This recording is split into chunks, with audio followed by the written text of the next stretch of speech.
avançando aqui nos estudos. Agora a gente vai ver a parte dos conectivos lógicos e também a tabela verdade. A gente vai ver tudo junto, porque assim, geralmente quando cai em prova, pode cair tanto só a parte de conectivo, como geralmente cai também a parte de conectivo lógico junto com a tabela verdade, tá certo?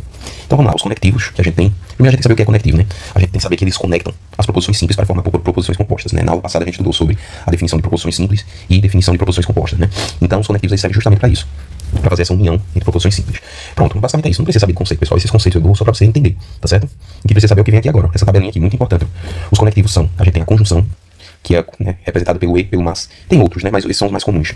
E a simbologia dele aqui, ó, esse símbolo aqui, tá certo? A gente tem a disjunção inclusiva. Mas tenha calma, eu vou explicar cada um detalhado com suas características, tá certo? Vocês vão... Isso aqui é só uma tabelinha resumo inicial. Então vamos lá. A disjunção inclusiva, que é a representação, né? Ah, professor, como é que vai vir assim, prova? Vai vir assim. João trabalha muito e Maria trabalha pouco, um exemplo.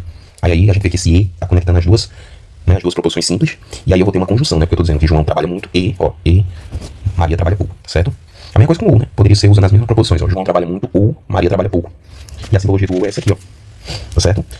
O condicional, né? Eu coloquei a implicação, só que depois eu vou explicar, porque a gente vai ter uma aula só sobre implicação lógica, né? Então, toma cuidado com esse nome implicação. Alguns livros trazem ele como sinônimo para condicional. Eu não gosto de trabalhar assim, né? Infelizmente eu copiei isso aqui de uma literatura, por isso que tá aí.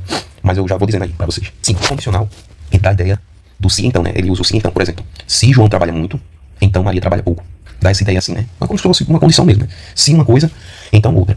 O condicional ele é um dos mais importantes, a gente vai passar uma aula inteira só falando dele. Porque o condicional, ele tem vários sinônimos, tem muita aplicação, né? Tem muito conceito dentro dele que a gente vai estudar. Basicamente eu quero que você saiba que o condicional ele vai ter sempre um antecedente e um consequente, tá certo? O antecedente é a proposição que vem inicialmente, a primeira, e o consequente é o que vem posterior ao então, vamos dizer assim, tá certo? Mas aí a gente vai estudar com calma. E a simbologia é essa seta aqui.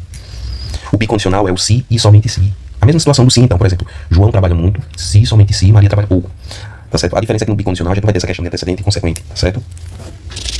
E a gente tem a disjunção exclusiva, ó, a gente tem a disjunção inclusiva que é o ou, que dá a ideia de inclusão, né? Como o próprio nome diz, a gente vai estudar isso também. E a gente tem a disjunção exclusiva, que é assim, ou uma coisa ou outra.